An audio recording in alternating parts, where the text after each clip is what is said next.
Logan Paul took on the tribal chief, not DJ, Roman Reigns. It was an action-packed event in Saudi Arabia, and CZ and Nick are here to give their reactions to all the happenings this week on Card Subject to Change.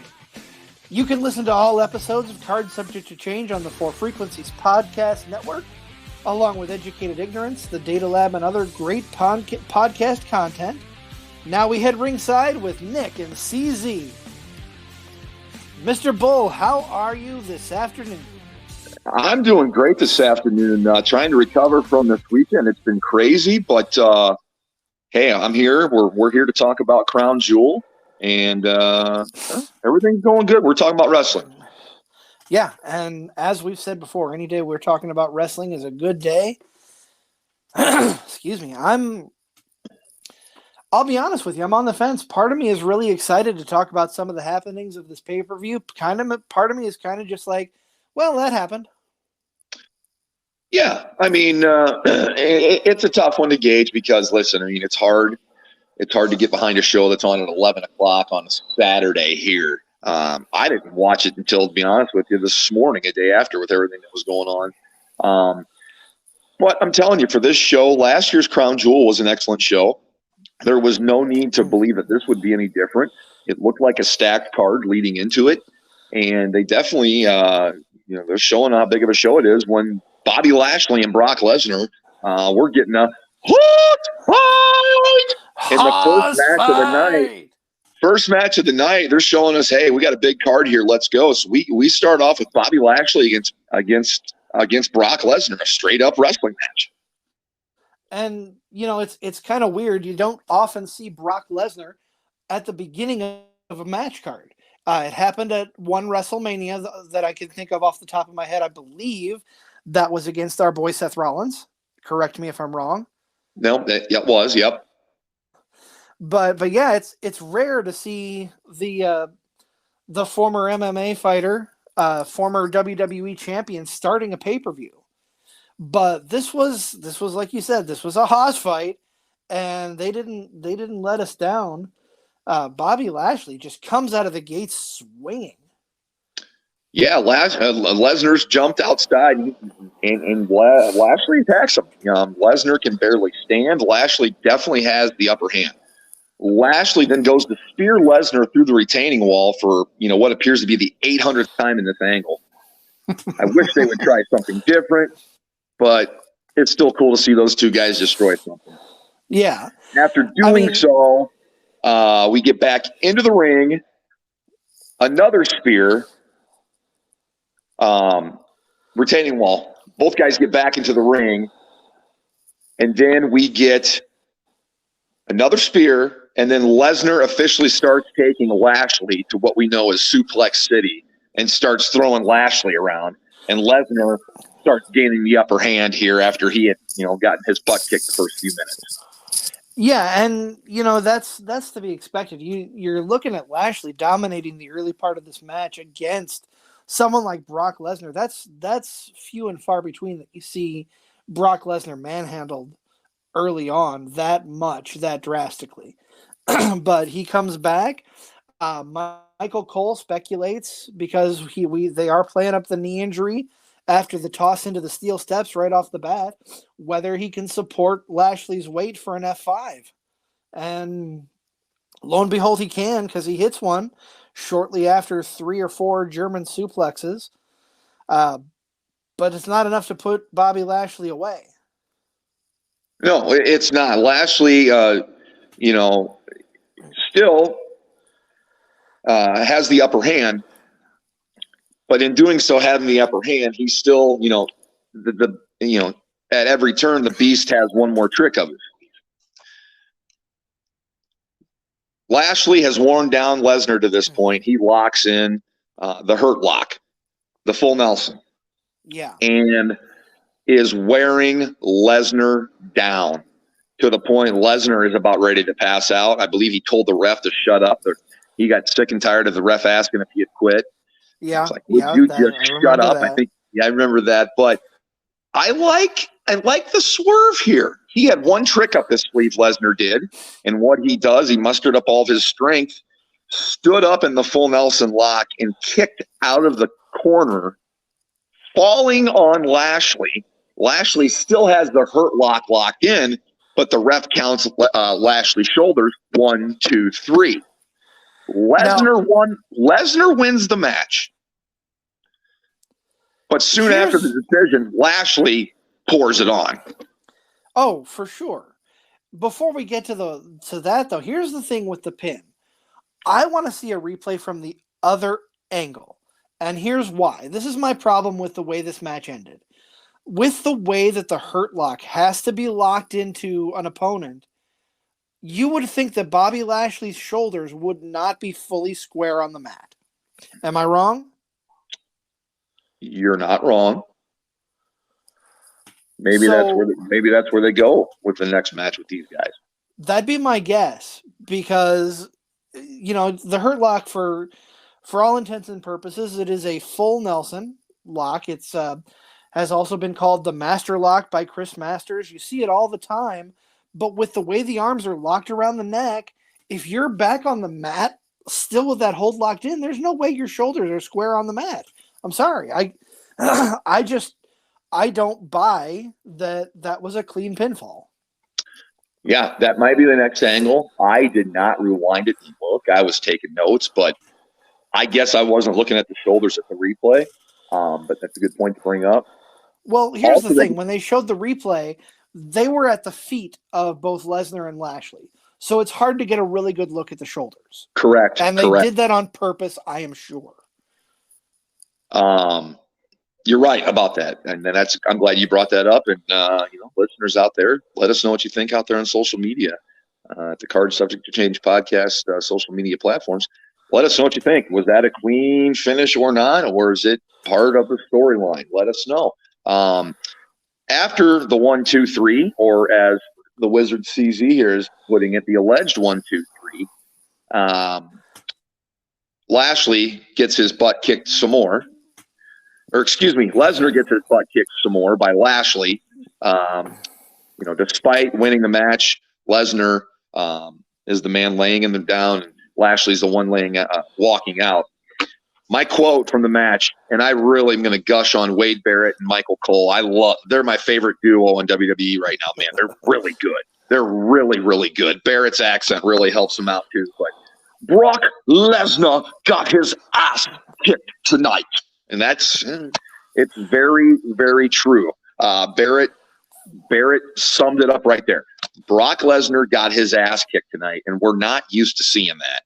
And it was kind of cool to see, and I don't think this is the last we're going to see Bobby Lashley and Brock Lesnar. Lesnar gets the pin at 6 minutes, and maybe the pin's brought up on Raw on Monday night. I would be surprised if it's not, but that's just me.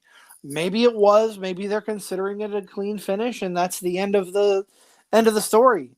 But the whole point is Bobby Lashley won, or maybe it was Brock Lesnar who was upset about not losing to Lashley, correct? Earlier in the year, that was the setup for this match. Yep. So.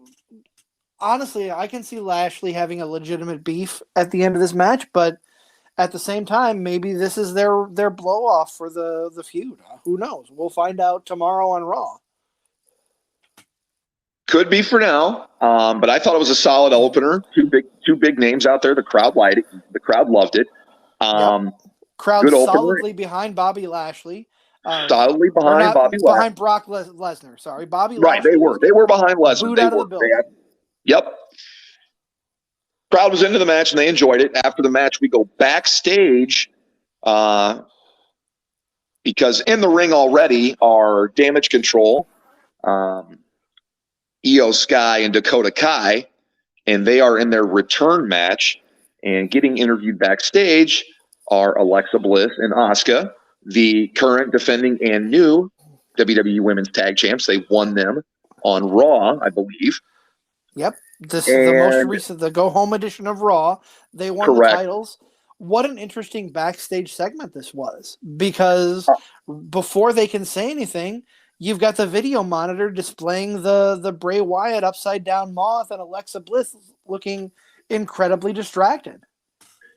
Incredibly distracted, and it took her a good solid moment after Asuka had bothered her, to get her attention back. So, yep, I caught that too. Everything's done for a reason, and I like long-term storytelling and subtle hints like that. And that was a good one. That was what was cool about that backstage segment. I put it on. My Good notes with this throwback. match, it was good throwback. I like Good that. throwback It's and cool, and good even though that Bray Wyatt has made his appearance in WWE, we really don't know his intentions and what is going on yet. So that's a little hint there that keeps hey, it's a little bug to keep you interested. I see what you did there. All four ladies in the ring, and I got full bodysuit action. Of course, we don't have to explain the Saudi Arabia rules here, but I think it's hilarious. It's just different seeing the WWE women's wrestlers in a different light in Saudi Arabia due to their country's view in women and whatnot. But I got full bodysuit action, and I really liked the opening of this match. Good exchange between Kai and Bliss. Good way to start the match. I got just good back and forth here between the two teams. Nothing ridiculous. They're staying within the confines of the match and not doing anything that doesn't need to be done. Big spot of the match was in the corner. The four women had a massive superplex that really went over with the crowd and was a really good spot. It gets them back and forth towards the end, and everybody got to shine in this match, but we get Twisted Bliss, Alexa's finisher, coming off the ropes. It was countered. She gets the upper hand. She goes back one more time, and then she doesn't get to hit the Twisted Bliss again. No, and you've got Nikki Cross coming in, who is back to her, for lack of a better term, crazy Nikki Cross gimmick that she had when she was originally in NXT, wreaking havoc and costing Bliss and Asuka the match, giving the titles back to Damage Control. Yeah, and the 5-day reign as champs is over. I mean, I understand why they did it, because Nikki is coming back to screw Alexa in some way, screwed him out of the belts. At first, I couldn't tell who it was.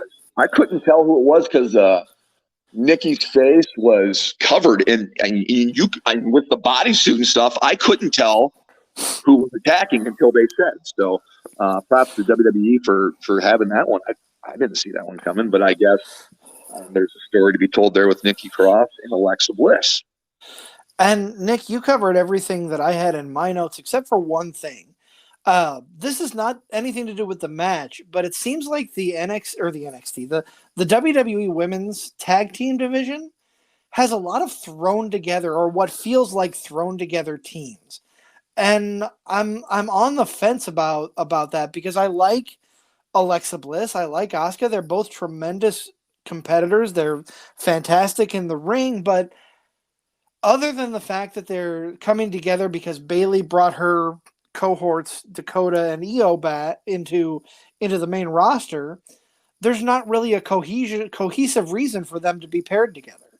And you see that a lot with the women's tag division. People just kind of thrown together.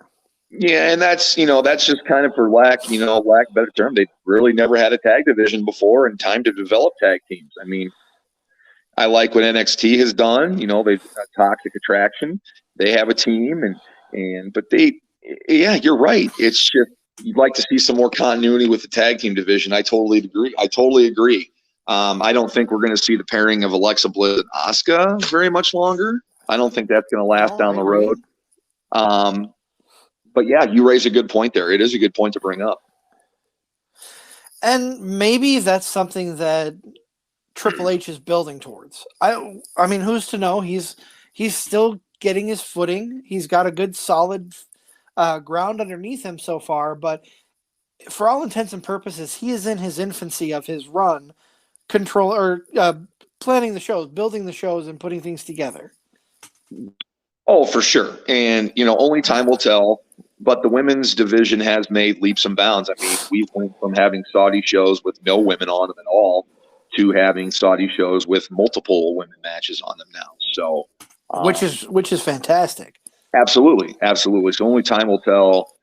Give Triple H some time to get things worked out. The Kings, it's going to take a year or two to get things fixed because they were in disarray when he took over. And that's not knocking him. He's doing a great job of rebuilding. But yeah, it's going to take a little bit of time to get back to that cohesive unit that it needs to be and have everything set where it should be for us as fans, for everyone as wrestlers in the company. Absolutely. After this match and the celebration of the Damage Control, we see the appearance of the one, the only Logan Paul coming backstage out of some SUV of some sort as he got dropped off at the venue. Byron Saxon's asking him and his entourage what he thinks about tonight. Cuts a little promo that all it takes is just one punch. All it takes is one punch, and he's the next WWE champion. I mean, I thought it was a nice little promo, building the main event. Something I thought they did a really good job of throughout this show was Absolutely. They kept a couple backstage vignettes. Of course, there, and then you get the arrival of the tribal chief later on. We'll bring up, but I really liked this arrival here, and I thought it was very well done. As it went into our third match of the night, this is one of the matches I was looking forward to. I like watching these guys work together. Drew McIntyre and Karrion Kross, and this is a steel cage match. Pinfall submission or escape the cage is what we're talking about here. And CZ, Cole right off the bat is stressing how important this match is to Drew to win. He has to win this match and how important it is for him. He's lost 5 of his last matches, and he has to win this match. Yeah, I mean, just a couple of months ago, Drew was in the title picture against Roman Reigns at Clash at the Castle, and he's kind of gone downhill. So this is a very important match for him to come away with the W on. Him and Cross, they've been going back and forth for the last couple of months, whether it be in the ring or like it was at Extreme Rules in the strap match, or whether it be in segments where Karrion Kross is just needling at Drew to provoke him. Yes. Yeah. I mean, I took some notes on this match, and I like what you said there. I have here, I want to see these guys with the title involved. I enjoy both of their ring work, and I think maybe that's what they're kind of doing here. So you're trying out this feud without the belt to see how hot it is. I think these guys work great together. I really do. Absolutely. The moment I had here, I really liked. Drew sits up out of the tree of woe and tosses Kross off the top rope back into the ring. I thought that was a really cool moment. Absolutely. That's when I said, man, I want to see these guys with the title involved, because I just think there's magic between these two guys. Give it time. I really think there is. Yeah, I couldn't agree more. Scarlet and full leather for all you S&M fans out there. I mean, head to toe, black, shiny leather, if that's your thing. Really love this next spot where the cage aided superplex is what I called it. The cage definitely helped out with the positioning of the body and the push off, of course, but there was a nice cage aided superplex. Crowd appreciating it. I think the first time tonight they yelled, "This is awesome." So really big spot, got the crowd into it between two guys. I had a legitimate question to you for this match. Can we call this a Haas fight? Oh, that's a tough call. Given the credentials of these two, given the in-ring prowess and their fighting styles, I'd say absolutely. Okay, well then we got a yeah. This was number 2. Man, we're 3 matches in and we got 2 Haas fights. And it doesn't end there. I mean, we'll talk about it later, but we got another one coming up. Oh yeah, another one just right around the corner here. But I like there was some different stops here. we've had, Drew's going for the door, and we've had the use of mace in this storyline before, and there Scarlett has it. She maces Drew and then locks, somehow magically gets the key and locks the door so he can't crawl out. Yep. So Drew then turns around and decides, well, I'm going to go over the top. Correct. And that prompts Scarlett to unlock the door for Cross. And now it's a race to the finish. Who's going to get out first?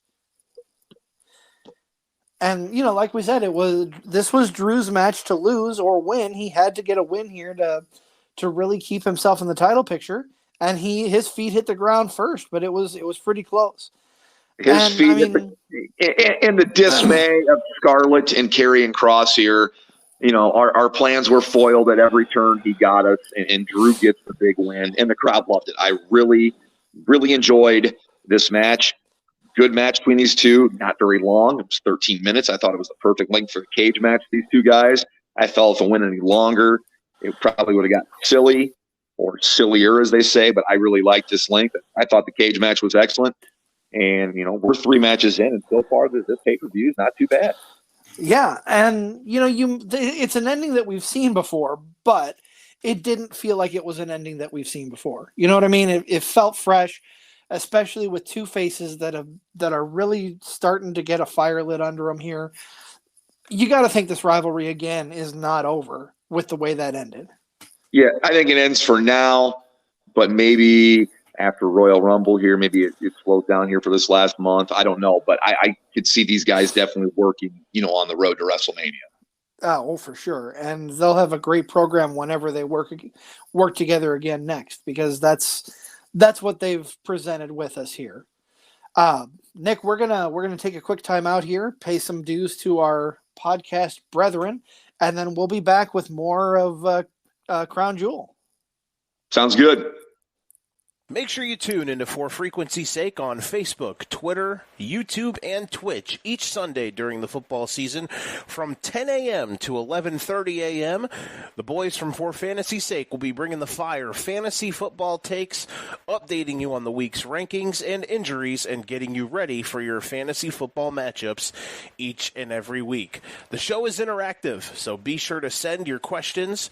You can find them at For Frequency's Sake on Facebook, at FFSQC on Twitter, or you can send them an email at forfantasysakeqc@gmail.com. And welcome back here to the Card Subject to Change podcast. The Wizard CZ and myself, the Honorable Nick Bull, are reviewing WWE's Crown Jewel that took place over in Riyadh, Saudi Arabia. We had just ended the cage match between Drew McIntyre and Karrion Kross when we get the arrival of the tribal chief. No, not Deej. Roman Reigns and the Bloodline, they appear, and we get our first interaction with Roman Reigns tonight. For sure, and it's nice to see. Obviously, the Bloodline is sans the honorary Uso, with good reason. Sammy, being of Syrian descent, chooses to opt out of the Saudi Arabia shows. Totally understandable. Honestly, though, there were 2 things missing, and we'll talk more about this at the end. For me in this show, I felt there were 2 things missing that would have brought this show up from a B to an A to me. One of them is Sami Zayn, and obviously that's not going to happen. But the Bloodline's coming out; they're looking strong.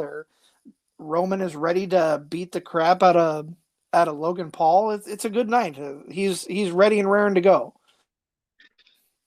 Absolutely. He's ready and raring to go. And I think by this point, after those first 3 matches, I'm ready and raring to go to get to the main event. So I'm going to tell you what, these next couple matches, if you want to go back and watch and you're fans of these next couple matches, by all means do so. I'm not poo-pooing on them, but there's just nothing extraordinary about the next 2 matches. Fourth match on the card. Oh, go ahead. Yeah, I have a couple bullet points here. But go ahead with what you wanted to say, CZ. Yeah, we're coming into the Judgment Day versus the OC, or the Club, however you want to call them. They've been dubbed many different names. The only real thing that I have noted is commentary on this one. Michael Cole at one point is calling Rhea Ripley the leader of the Judgment Day? And then a few minutes later, he's talking about Finn Balor being the leader of the Judgment Day. You and I have talked about that before, Nick. Who is the real mastermind behind the Judgment Day? We don't know. We don't know, and I think, the biggest takeaway from this match is Rhea is the one pulling the strings. She's calling the shots. They had mentioned earlier in the match she was dressing like Beth Phoenix, sending a message to Beth, undoubtedly foreshadowing something down the road with Rhea and Beth, which I'm looking forward to that. But yeah, I kind of like this, and how ironic we have a female in Rhea pulling the strings on Judgment Day, and we're front and center in Saudi Arabia. I kind of like, I kind of like the tongue, hey, we're going to show you, we'll play by your rules, but we're still going to show you. Right. I really think Rhea's running the show here. And based on actions, the action of the match was good, but really this was about, furthering the Judgment Day and really getting them over as the premier heel stable here in the company. Damian Priest and Gallows, had a couple good exchanges, both big guys. Match went 14 minutes, not bad. Finn Balor pins AJ Styles.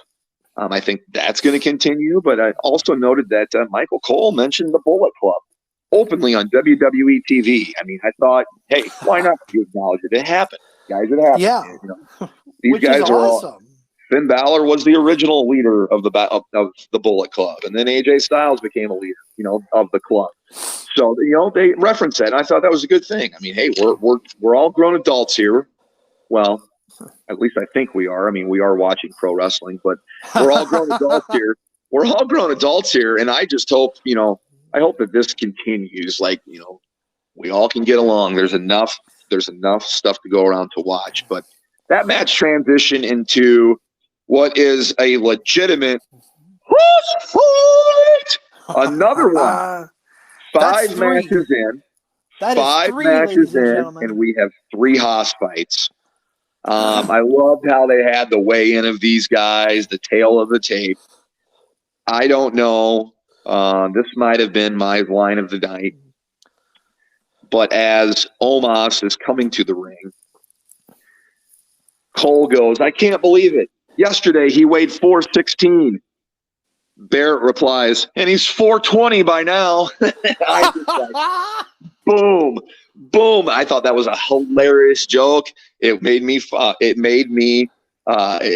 chuckle. Had to write that one down. I'm like, man, Barrett was on fire. I really liked his call on this show and really think he's really stepped his game up since he's been moved up to the main roster. Let's talk about that real quick. Yeah. The announcement was made that for any premium live event, it's going to be Cole and Graves making the call.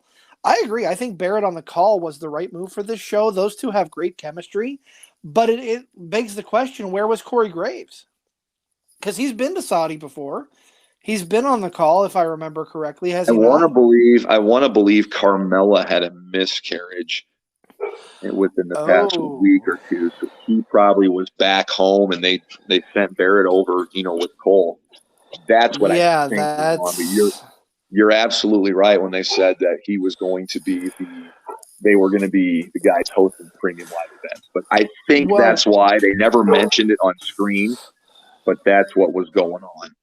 And if that's the case, obviously Card Subject to Change sends our thoughts and prayers out to Corey Graves and Carmella. That's hard to go through. Yep, absolutely. So despite that, Cole or Wade Barrett sitting in for Graves, I thought did a great job on the show.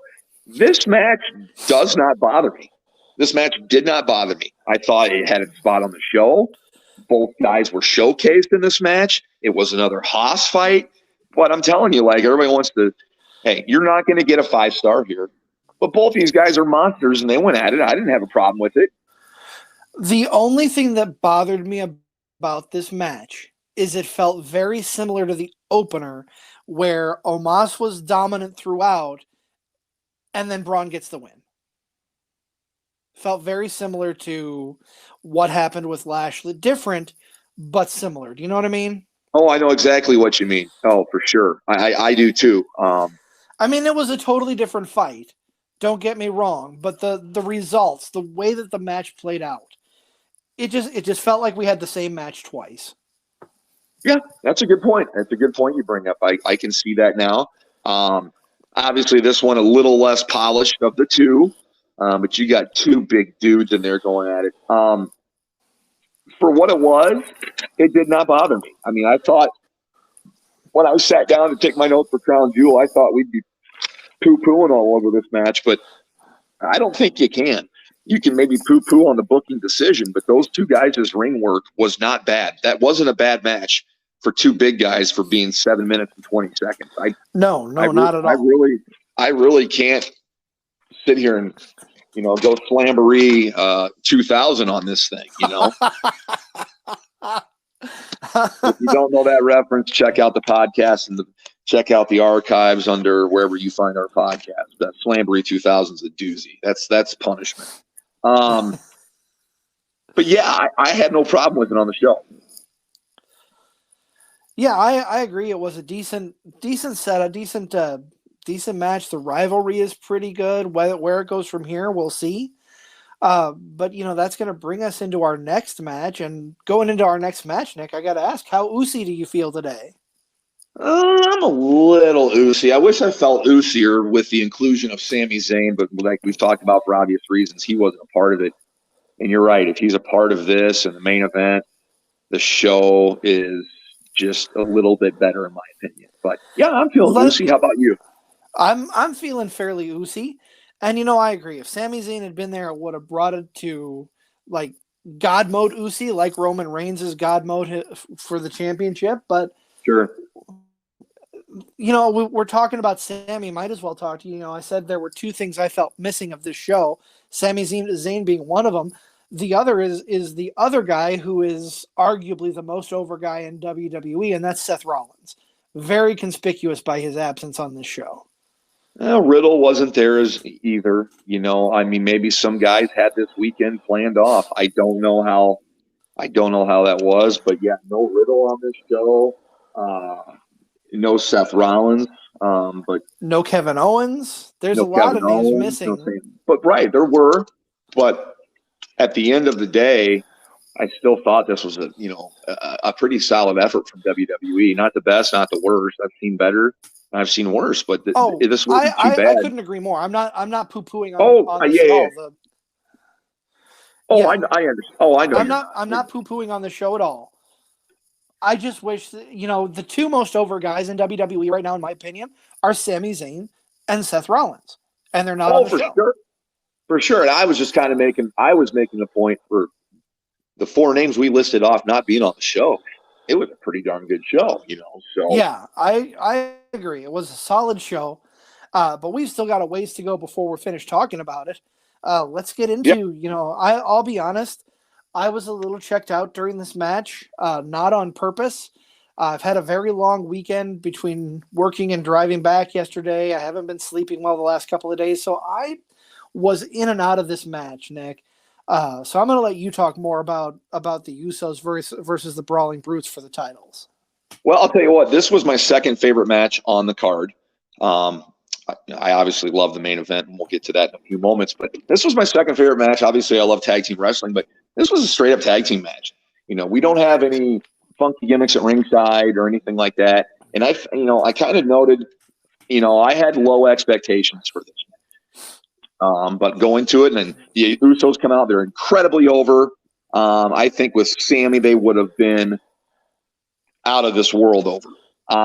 But other than that, the Usos, Jimmy and Jay, the current reigning defending tag champs, they're taking on the Brawling Brutes here. The Brawling Brutes are Ridge Holland and the artist formerly known as Pete Dunne, Butch. I had to be careful. Bring back Pete Dunne. I had to be careful when I was taking my notes on this one, CZ. I made sure I wasn't writing bitch when I was writing Butch. And a couple times I did, and I'm like, gosh, because I like him. I'm not saying he's a bitch. I just was writing down. My writing was getting messy. Mistake. But on the way to the ring, we find out that the winner of this match gets a title shot against the New Day on SmackDown, because right now the Usos have a 475-day reign.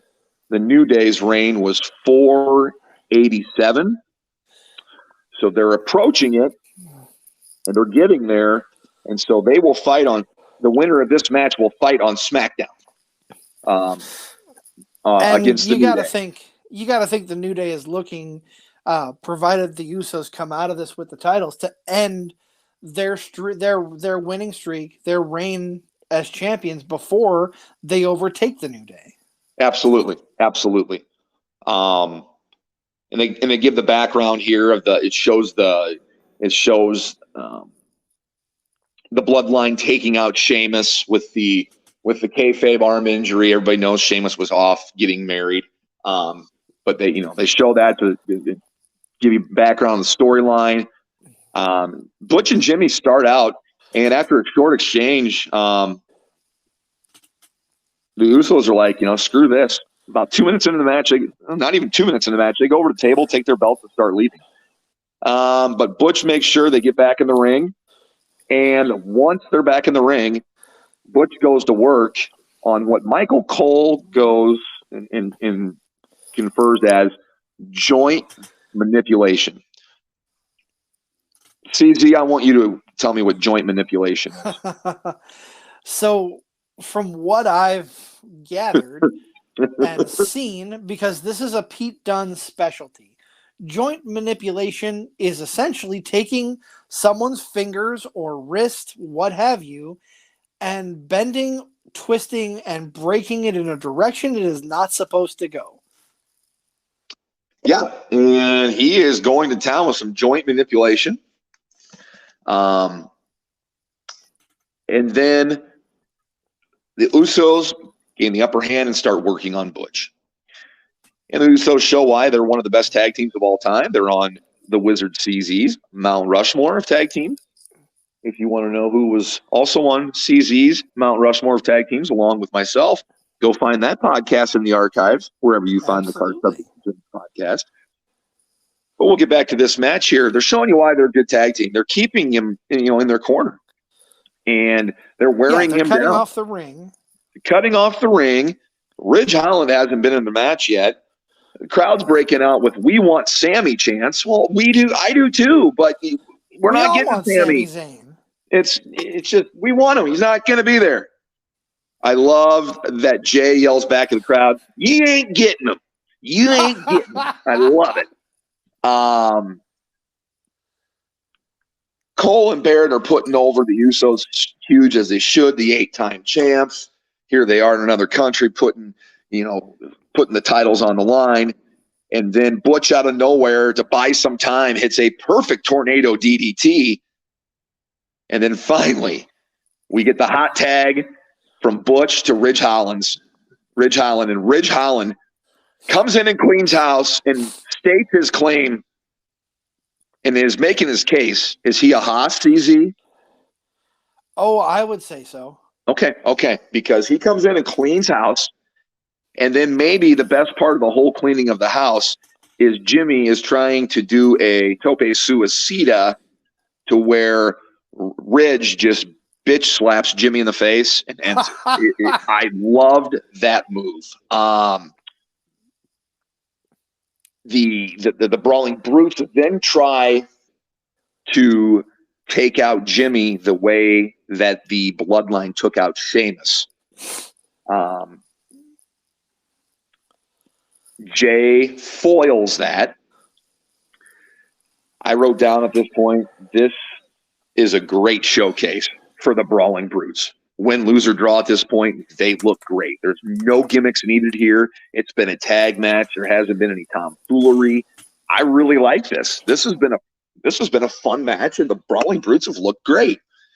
All four men have really, added to this match at some point. More back and forth, a double super kick. The Usos stave off the Brutes with kicks. Jimmy goes for a splash. Butch catches him in an arm lock, and there's more joint manipulation. I put that in there for you. I knew you would love that by that point. Jay makes the save, and then the Usos hit the double splash on Butch. 1, 2, Ridge makes the save. I'm freaking loving it. The crowd's loving it. I'm invested in this. All 4 of these guys have really gotten me invested in this match, and I'm not really a huge fan of any of the 4. So I'm enjoying this. This was a fun match. Crowd's loving it. Butch is going on to destroy Jay's arm. He detains. Butch is doing his best to destroy Jay's arm.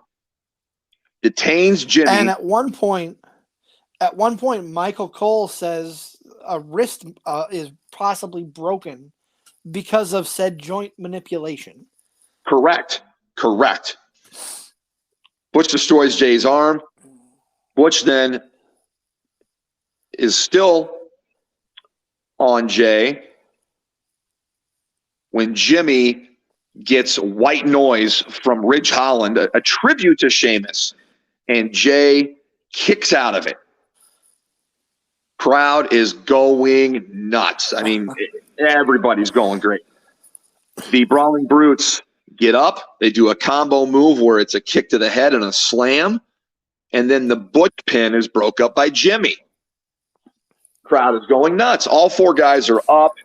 There's a double super kick by the Usos to Ridge,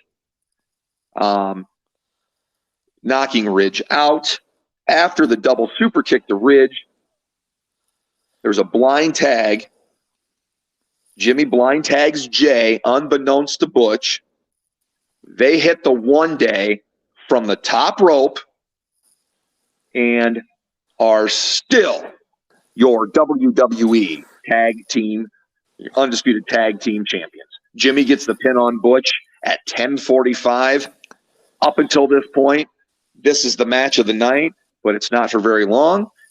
I love this match, and Barrett aptly names this match afterwards a banger. This was a banger. Man, I love Barrett on commentary. Let me tell you, that 1D off of the top rope, that looked amazing. I love that they went to Devon and got permission to use the 3D, which is what it started off as. Devon gave them their blessing. They do it absolutely masterfully. And to take it to that next level and have that hit off the top rope, that was a lot of fun for me. This was the best tag match I think I had seen in WWE since Money in the Bank with Usos and the Street Profits. I honestly think this was the best tag match since then, and stand behind it. Crowd loved it. I thought it was great. The Usos retained, setting up the match for SmackDown between the New Day and the Usos. So yeah, if you're looking forward to 2 fantastic tag teams going at it, be sure to tune into Friday Night SmackDown, because that's something that I'm going to put a pin in, Nick. We're going to have to talk about that next week, depending on how that match goes. Absolutely. So we're about 2/3 of the way through the show. We're about 2/3 of the way through this episode of Card Subject to Change, if I had to guess. We've got 2 more matches coming up and one more moment to talk about. But before we get there, we're going to toss things over to our buddy Joe Winkle, and he's going to talk about the websites for frequency's sake. In addition to bringing fire on the mic, the team at For Frequency's Sake is still bringing it online as well. Check out ForFantasySakeQC.com this season for college DFS, Survivor League, and betting advice each and every week of this football season. Again, that is ForFantasySakeQC.com for college DFS, Survivor League, and betting advice each week during the football season. Thank you very much. We're on the go home segment here of the Card Subject Change podcast. Along with the Wizard CZ, I am your host, co-host, the Honorable Nick Bull. And I'm going to be completely honest with you. We're going to pick back up where we left off. 2 matches left here on the card from Crown Jewel. And we are now to the WWE Raw Women's Championship match. And it's no offense to Bianca Belair, and it's no offense to Bayley, because this match was fun and it had its moments. But I am over the last woman, the last man standing stipulation. I'm over it.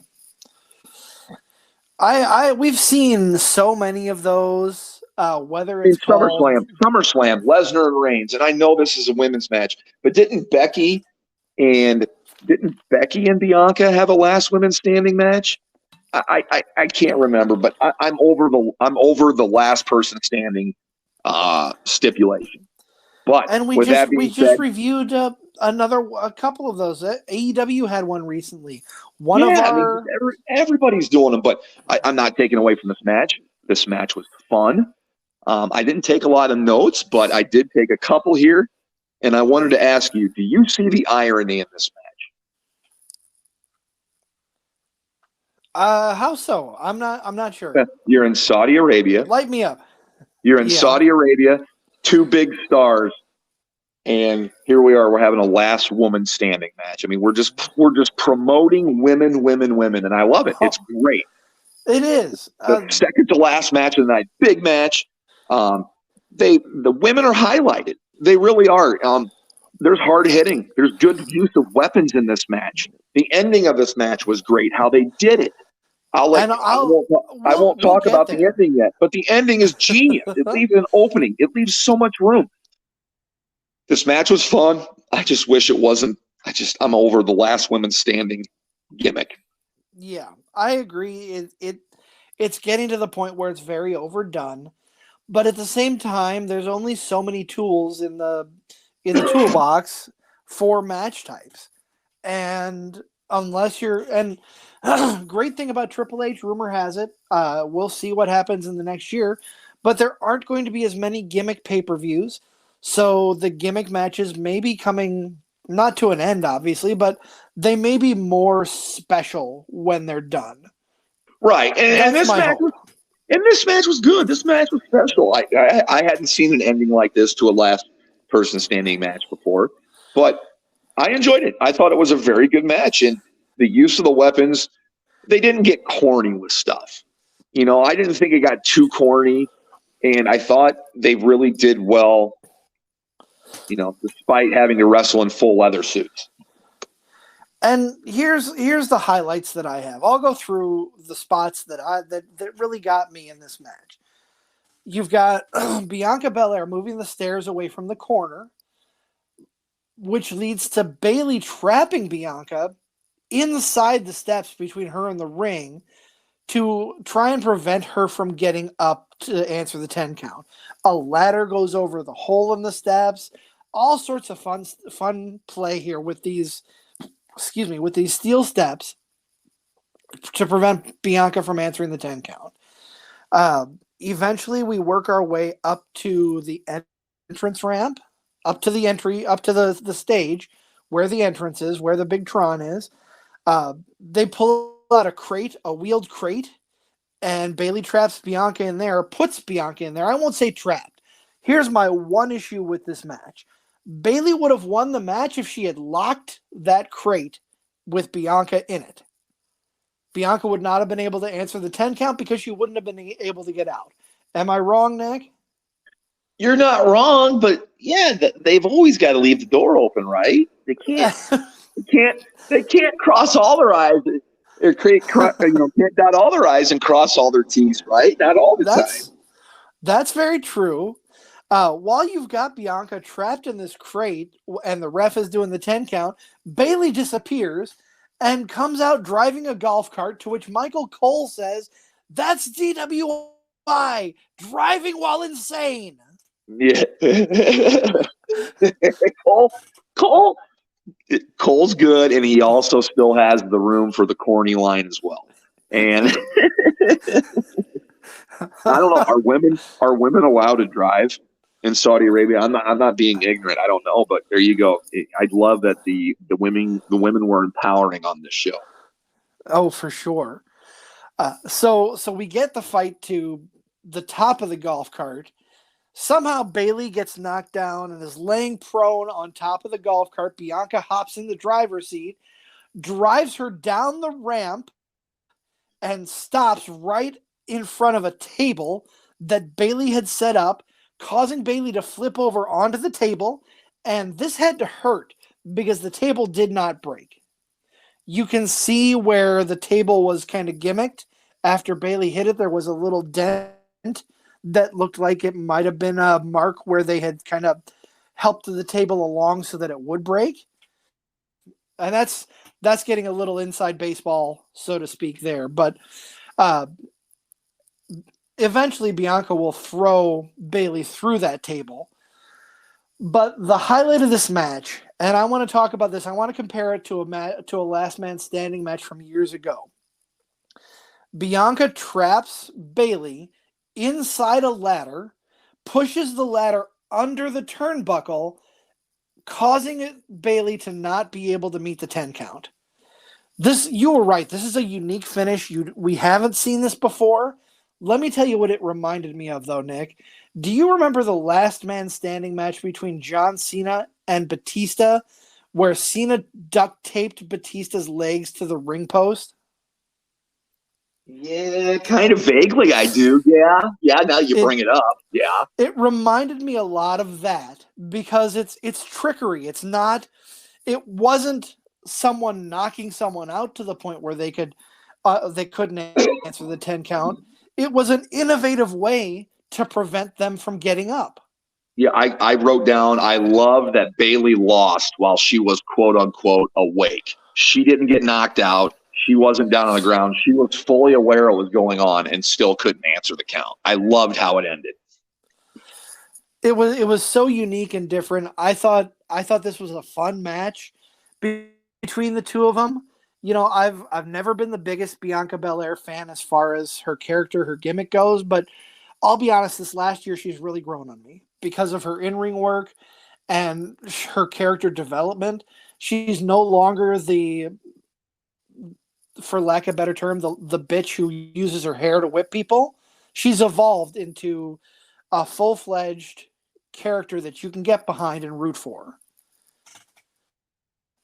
She has. She absolutely has. She's put in a 2022 for herself. Bianca Belair has. She really has taken the ball and run with it, and proved so in this match. I love this match. It was really good.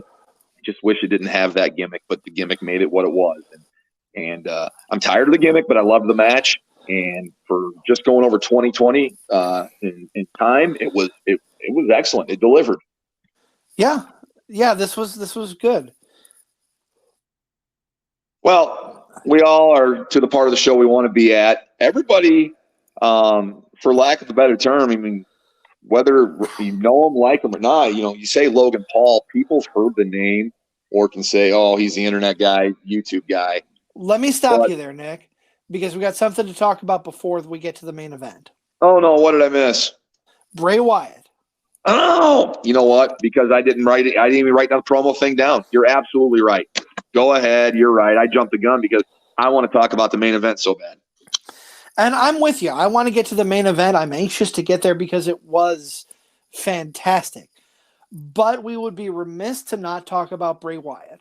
He's done a very similar promo since his return, where he comes out to the ring and he's giving a very heartfelt talk to the fans, or he's been backstage in some instances, and he gets interrupted by this Uncle Howdy character. And that's what I want to focus on. Because here's the big question that I have for you, Nick. Is Bray Wyatt getting interrupted by himself playing Uncle Howdy? Or is it someone we don't know yet who is in that role? I think it's both.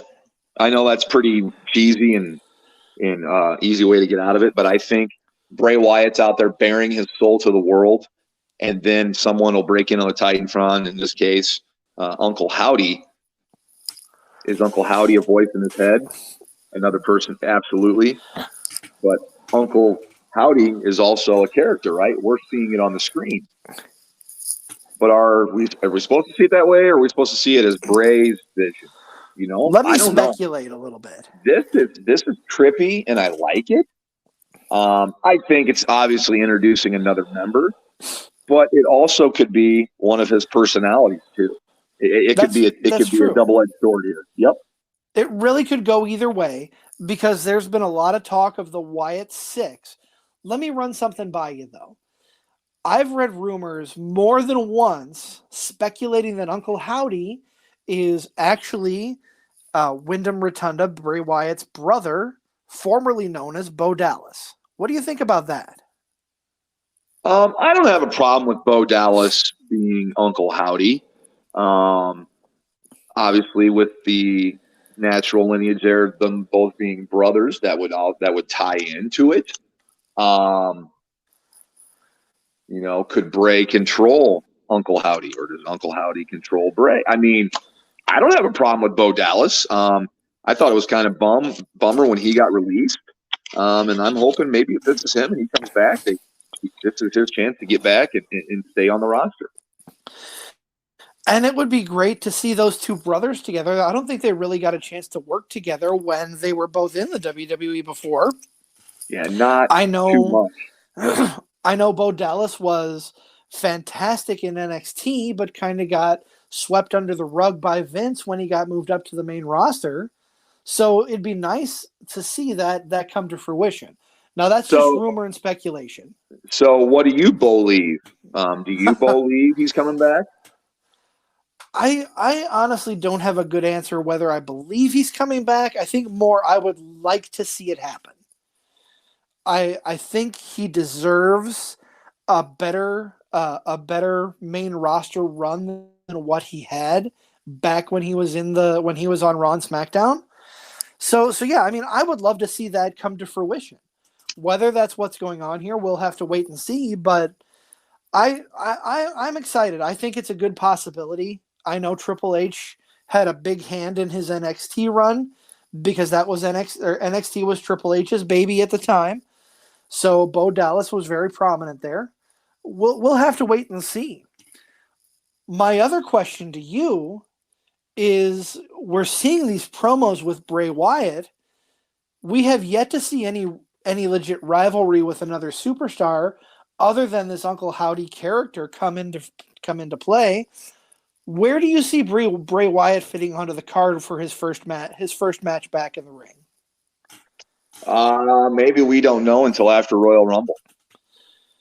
And that could be that'd be nice. I don't know. I would like for something significant in this Bray Wyatt thing to happen at Survivor Series.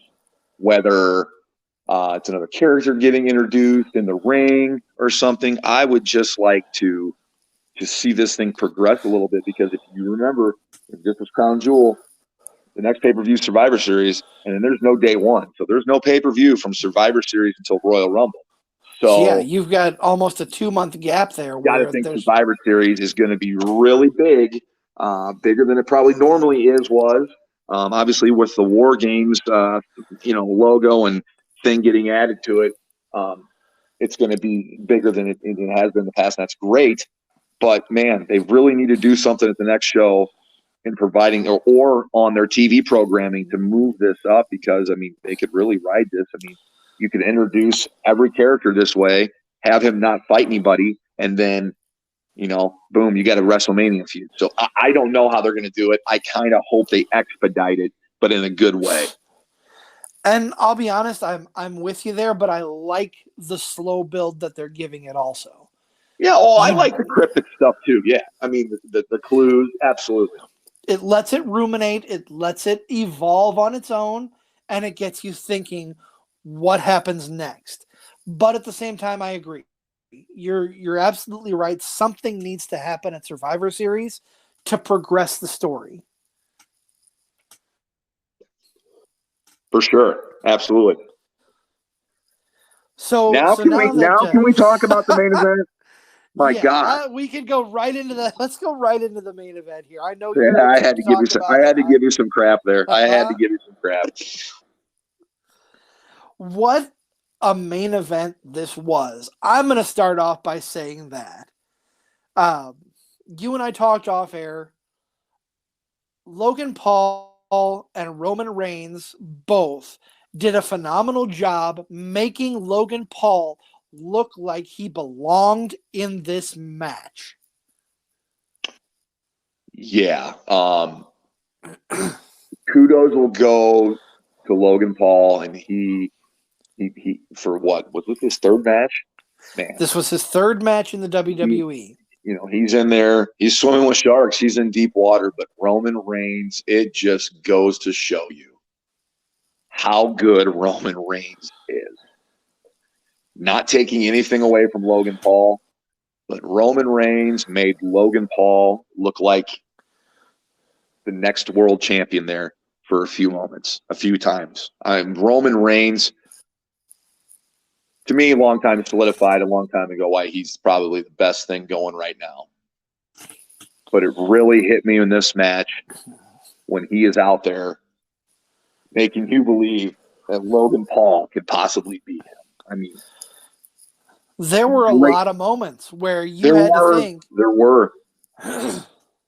And I'm just reading here. I don't know if you know this or not, but Logan Paul tweeted out today that halfway through the match, he blew out his MCL and his ACL. I did see that, yes. So finishing half of that match on adrenaline. Props to him. Technically, is this, a technical marvel? No, but it's not a schmoz either, man. It had its spots. It had Logan's crew getting involved, Logan's brother, the Usos, everybody. It was perfect for what it was. It was a spectacle, right? This social media icon who has now found himself into the world title picture against the tribal chief. I thought it delivered. It was awesome. I loved it. And some of the moves that Logan Paul pulled off. Let's go down the rabbit hole there. Let me list a couple for you. Towards the beginning of the match, he does this. It's not exactly a springboard, but he pulls himself and flips over the rope into a clothesline. Yeah. And then later on, he's channeling his inner Buff Bagwell with the the second rope blockbuster. That first move, he actually does the buckshot lariat better than CM Punk does. No, Adam Page is finished. That's it. Hangman That's Adam Page. Yeah, I know. No. Here's my joke. Go back and watch when Punk and Page fought. Punk tried doing the buckshot lariat twice, and it was like a drunk falling out of a car. He couldn't do the move. So I was saying Logan Paul and Adam Page, that there might be some money there down the road. They're just by. Excuse me. Oh, sorry. I don't know what happened there. But no, Logan Paul is pulling out some awesome moves. I mean, like I said, channeling his inner Buff Bagwell. He hits that blockbuster off the second rope that looked fantastic. Cole goes absolutely apeshit when Logan Paul hits his own Superman punch. That was a fun moment for me. Cole about came out of his shoes on that one. The highlight for me, though, has to be Logan Paul goes over to his entourage. He grabs the camera phone, as Michael Cole calls it. The camera phone? The camera phone. Roman is prone on the Arabic announce table, and there you can see the video that Logan posted on YouTube. I've watched it. He looks into the camera on the top rope. He says, "Roman, you're about to go viral." And with the camera front-facing, or with the phone, front-facing camera locked solidly on Logan Paul, does a frog splash from the top rope onto the announce table, crashing through Roman Reigns. Yeah, it's pretty cool. I went and looked it up too. I mean, dude, how brilliant to work that spot in. How great of Roman to swallow the ego, lay there prone, take a hell of a bump, but you're getting in that guy. That guy is getting in his story, why he's here. He's a social media icon. And they'll be playing that thing on Raw Monday night. I mean, it'll be playing for years. I mean, it's a pretty iconic thing. And, man, you sit down to be entertained, and I was entertained. This match did it for me. I can't wait to go back and watch the match again, because there's so many things that happen in it, and you just got to give so much credit to both Roman Reigns and Logan Paul, especially Logan Paul blowing his knee out halfway through the match, and Roman Reigns in there with Logan Paul and making it making us believe that Logan Paul was going to be the champion. That it was tremendous. Yeah, there were legit moments where it looked like Logan Paul was going to walk out of there with the titles. It was well done. Go back and watch this match. It was my favorite match of the entire show. I can't speak for you, Nick. Yeah, it's my favorite too, with the tag team title match right behind it. Yeah, the very close second with that tag title match. Overall, this show, it had some moments, like I said, that were just kind of, oh, that happened. But then it breaks away with things like the tag title match between the Usos and the Brutes, Logan Paul versus Roman Reigns. Those make this show so good, so worth watching. You know, if we could take those other matches that really the Braun Strowman match, the Judgment Day, if we could take those out of there, put them on Raw, I'd be happy with that. This would be an A+ show if those matches weren't there. But even with those matches, this show ranks a B+ for me. Yeah, I gave it a solid B. I enjoyed it. There wasn't anything I hated on it. I thought it flowed a little well. The Wyatt part, I think, was kind of needed there to break up the men's and women's title fight. So I had no problem with that kind of going along. But yeah, you're right. Like those middle matches, something they could have done on Raw, and it wouldn't have bothered me either way. Love the main event with Reigns and Paul. I love the tag match. I think it's the best tag title match in WWE that I've seen since Money in the Bank with the Usos and the Street Profits. And then, I mean, you had a solid, opener with Lesnar Lashley. I like this show, despite the fact, in Saudi Arabia, blah, blah, blah. Despite it, I hope everybody gets home safe. And then we're on to Raw, and we're on to the build to Survivor Series War Game. Yeah, and I'm excited for that. Yes, as I've mentioned before, I'm a self-admitted War Games mark.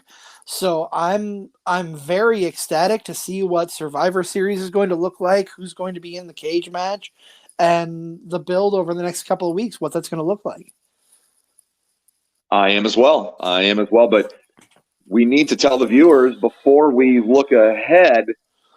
The viewers, we've got to the listeners, errors, corrections, and retractions. Before we look forward, we need to look back. And on our next installment of the Card Subject Exchange podcast, CZ and myself will be reviewing, drumroll, Survivor Series 1990. If you want to refresh yourself a few episodes back, go back in the archives wherever you can find the podcast. We talked about Saturday night's main event. That Saturday night's main event was the bridge between SummerSlam and this Survivor Series for 1990. So we're going to pick some storylines back up with Survivor Series 1990, the Thanksgiving tradition. I'm looking forward to it. And, after that, we've got just a jam-packed November. It's going to be full of action here. So we've got that Survivor Series 90, Full Gear. AEW's Full Gear is the weekend after that. And then we've got Survivor Series of this year with, with the cage match, with the War Games cage coming up after that. So, and don't forget, we've still got another month yet. We still got December, and we've got December booked, and we'll cross that bridge when we get there. But we Crown Jewel here. We're going to look back though before we hit that row of back-to-back live events from AEW and WWE.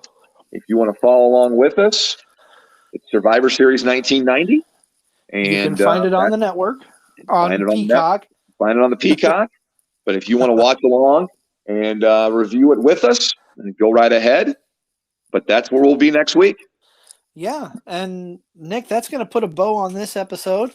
I've had a lot of fun talking about Crown Jewel. I think it was overall a great show. No complaints at all. Just a couple of matches that I would have moved away to make it just that much better. But Nick, where are you? Tell us where we can find you on social media. And you can find me, Nick Bull, on Facebook or the Card Subject Exchange podcast page. You can also find me at Nick Bull 55 on Twitter.